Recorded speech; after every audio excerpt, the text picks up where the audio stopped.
Olá a todos, João Cordeiro. Convidei o Russell Sawdon para partilhar aqui um bocadinho da sua experiência, também por ocasião da segunda Conferência de Diretores Executivos do BNI aqui em Portugal. O Russell é uma pessoa que eu admiro, é um amigo, está no BNI e é especialista em networking há mais de 11 anos.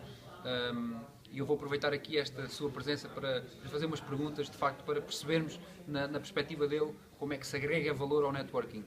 So, first of all, Russ, thanks for being here and be able to share all your experience and wisdom with everybody that is seeing it. I would like to ask you, do you think, in your opinion, of 11 years of experience, there exists bad and good networking?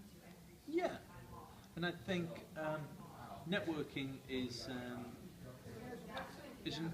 an art form, not a science. I think nobody goes networking to buy something. Yes. Everybody goes networking to sell something. And I think if we approach networking as a relationship building tool, then we will get success from it. And I think we've all been to networking events where we will stand and talk to a person who is selling to us, and then they'll walk away, and the next person will come along and say, I do exactly what they do, but I'm cheaper. Yeah. And there's no benefit to anybody in doing that kind of networking. But I think there's some great opportunities in networking where we can build relationships.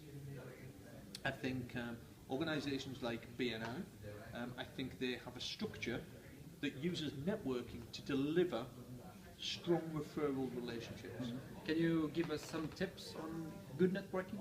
Yeah, I think... 2 or 3 specifically good tips. Okay.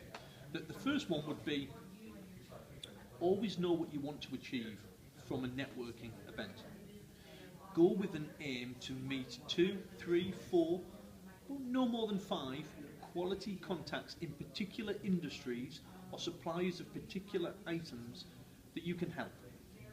Not that you can sell to, that you can help. Because if you help them, they will want to help you in return. It makes a huge difference. Givers absolutely gain. So go with that mission in mind.